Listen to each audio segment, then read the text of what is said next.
विराम चिन्ह। आज के इस वीडियो में मैं विराम चिन्ह को लेकर आई हूँ। विराम चिन्ह का अर्थ होता है रुकना।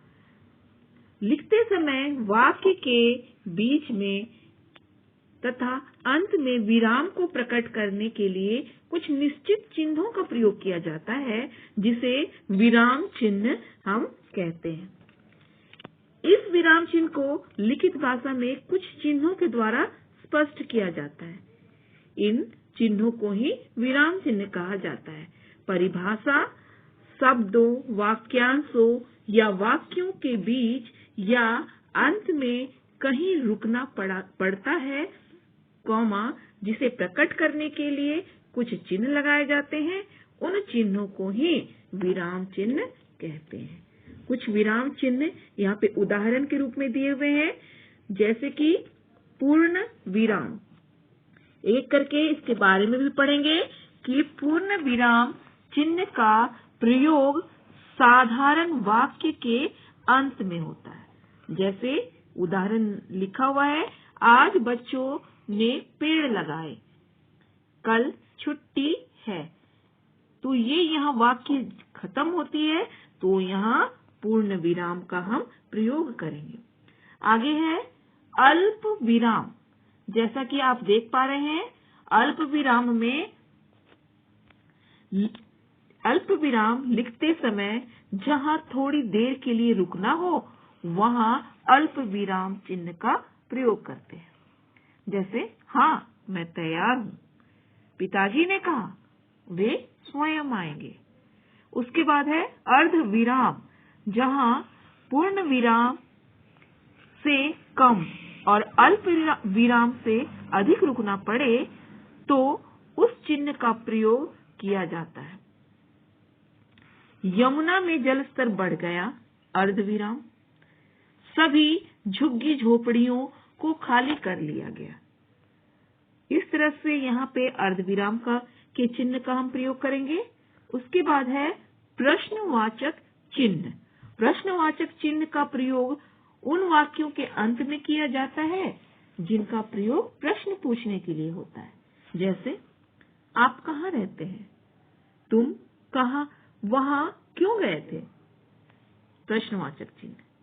उसके बाद है विस्मयादि बोधक चिन्ह। आश्चर्य, घृणा, प्रसन्नता, शोक आदि मनोभाव को प्रकट करने के लिए जिन शब्दों का प्रयोग किया जाता है, उनके आगे विस्मयादि बोधक चिन्ह लगाया जाता है। जैसे, अरे तुम इतने बड़े हो गए। आश्चर्य, वाह क्या चाल है तुम्हारी। इस तरह से विस्मयादि बोधक चिन्ह का हम प्रयोग वाक्य के प्रारंभ में करेंगे तथा इसके चिन्हों को भी साथ में लिखेंगे। उसके बाद है निर्देशक डैश। विषय विभाग संबंधी हर शीर्षक के आगे जहाँ उद्धरण देना हो, जैसे लिंग दो तरह के होते हैं, डैश पुल्लिंग और स्त्रीलिंग। उसके बाद है उद्धरण चिन्ह। किसी के कथन को ज्यों का त्यों रखने के लिए उद्धरण चिन्ह का प्रयोग करते हैं। जैसे, लाल बहादुर शास्त्री ने कहा, जय जवान जय किसान। यहाँ पर उद्धरण चिन्ह का हम प्रयोग करेंगे। उसके बाद है त्रुटि पूरक या हंस पद। वाक्य में छूट गए शब्द को लिखने के लिए इस चिन्ह का प्रयोग करके उस शब्द को लिख दिया जाता है। जैसे, ईर्ष्या, अग्नि शब्द यहाँ छूट गया है, के समान है, तो यहाँ पर त्रुटि पूरक चिन्ह का प्रयोग करके ऊपर में अग्नि शब्द को हम लिखकर वाक्य को पूरा कर सकते हैं। आगे है कोष्टक। कोष्टक का प्रयोग किसी शब्द के अर्थ को प्रकट करने के लिए किया जाता है। कोष्टक प्रयोग अन्य स्थितियों में भी किया जाता है, जैसे क्रम सूचक अंकों और अक्षरों के साथ। जैसे 1, 2, 3, 4 में हम कोष्टक का प्रयोग किए। उसकी उम्र, कोष्टक आयु 30 वर्ष है। हम अपने अपने काम में मशगूल, अर्थ लिख देंगे कोष्टक में व्यस्त थे। उसके बाद है लाघव चिन्ह। शब्दों को संक्षिप्त रूप में लिखने के लिए लाघव चिन्ह का प्रयोग किया जाता है। जैसे डॉक्टर को हम शॉर्टकट में डॉक लिख के और एक लाघव चिन्ह लगा देंगे, ठीक है। उसके बाद है योजक या विभाजक।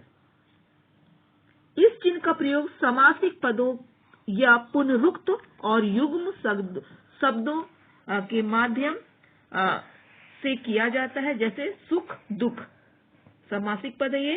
कमल सा, मुख, भव डैश, योजक चिन्ह जाल आदि।